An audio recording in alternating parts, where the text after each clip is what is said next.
Hablamos español, está muy bien. ¿Qué pues diremos a esto? Si Dios es por nosotros, ¿quién contra nosotros? El que no escatimó ni a su propio Hijo, sino que lo entregó por todos nosotros, ¿cómo no nos dará también con Él todas las cosas? ¿Quién acusará a los escogidos de Dios? Dios es el que justifica. ¿Quién es el que condenará?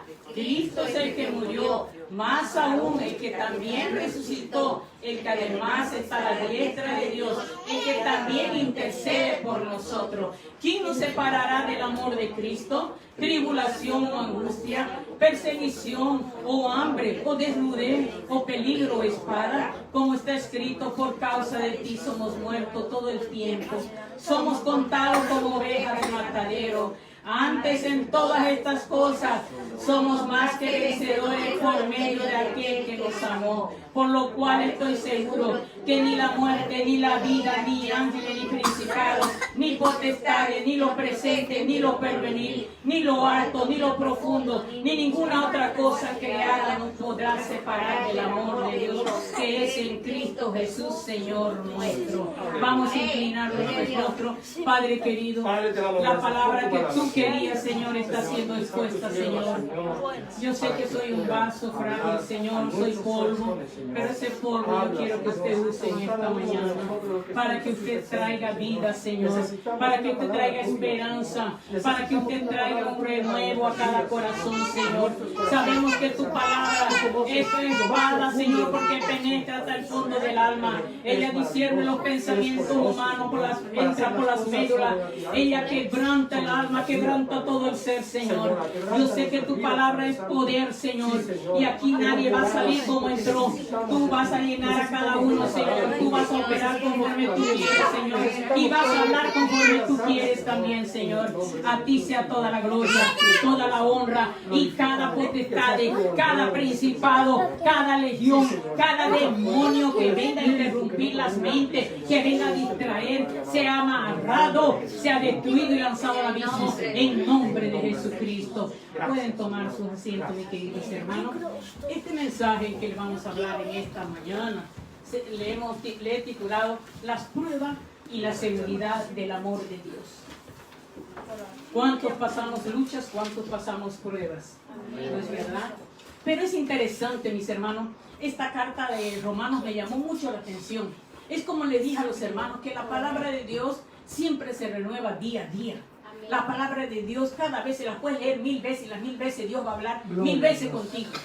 Y esta vez el Señor va a hablar poderosamente en esta carta conmigo, porque podemos ver que esta carta la escribió el apóstol Pablo, ¿no es cierto? Aquí a los cristianos que vivían, ¿dónde? En Roma, dice, ¿no? A los que vivían, los hermanos que vivían en Roma, ¿no? Y fue esta carta escrita por esta iglesia. Pero vamos a entender una cosa muy interesante en esta carta, que dice que somos más que vencedores. Me llamó mucho la atención esa parte, que dice, esta carta dice, somos más que vencedores. Esta carta fue escrita a los cristianos en Roma. Esta carta es la más larga de las que ha escrito el apóstol Pablo, de las 13 cartas. Ustedes pueden ver cuando escribió a Tesalónica, a la iglesia de Tesalónica, cuando escribió a Filipenses, cuando escribió a Corintios, donde todas esas iglesias él las había fundado. Pero esta carta es interesante, porque esta carta, cuando tú vas a leerla, todas las epístolas, siempre lees desde el primer capítulo hasta el último, para poder entender de qué está hablando esa carta. Pero en esta carta lo contrario, me llamó mucho la atención después que la estudié y la medité, porque esta carta tienes que leer el capítulo 16, tienes que venir de atrás para adelante para poderla entender.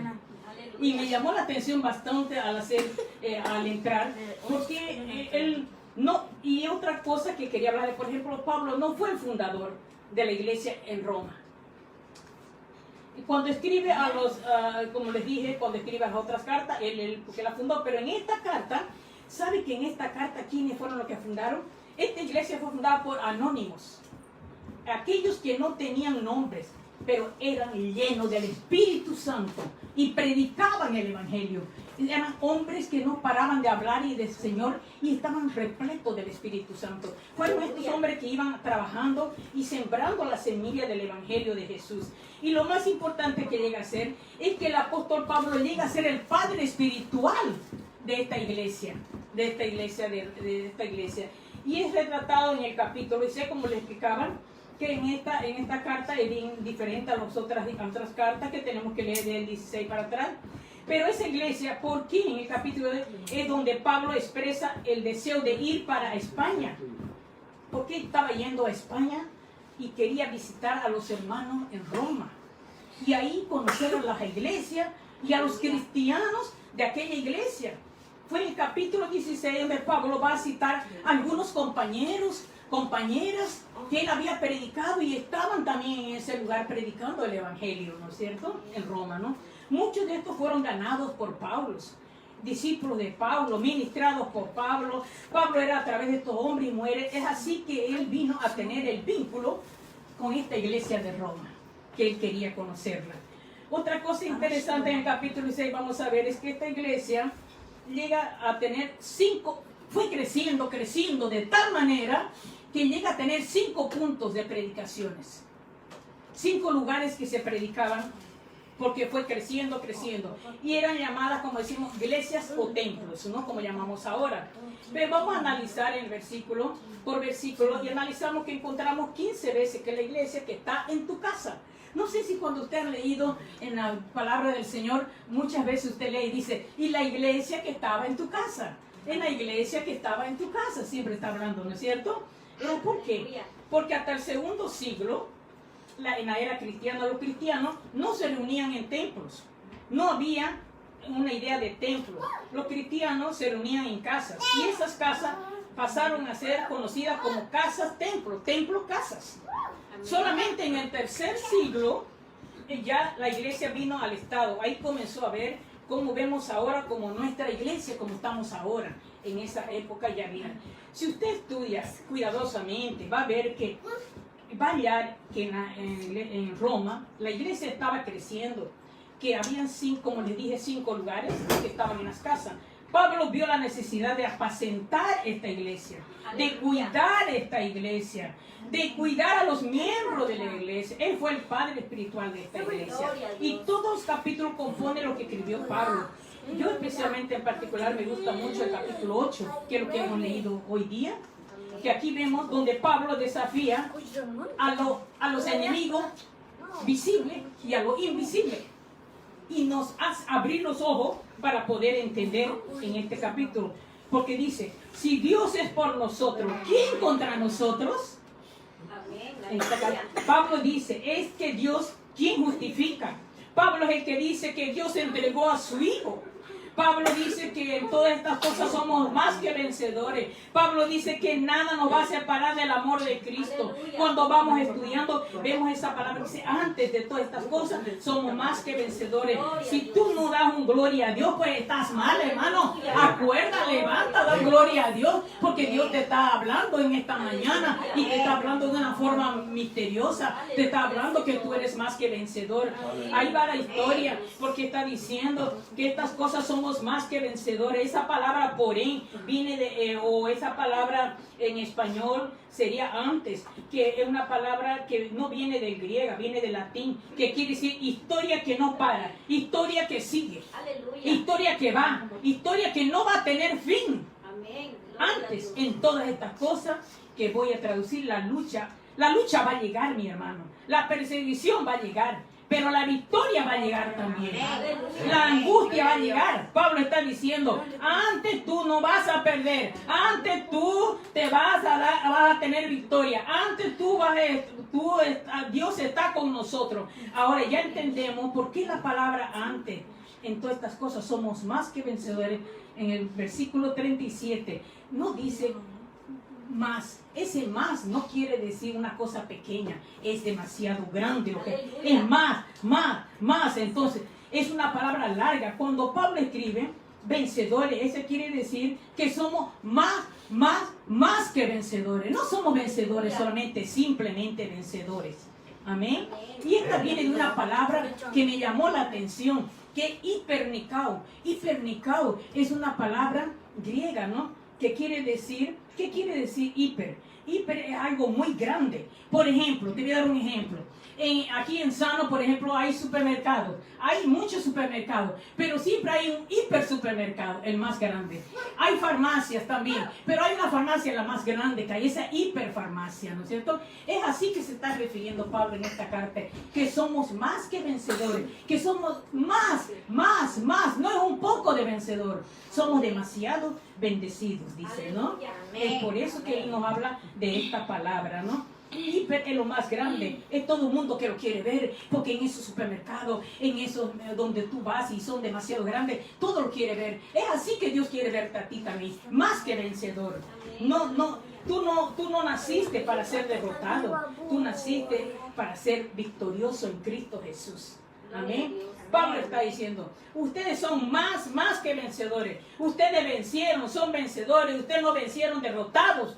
Vencer a un derrotado pues no tiene gracia, ¿no es cierto? Nosotros los vencemos a los que nunca perdieron.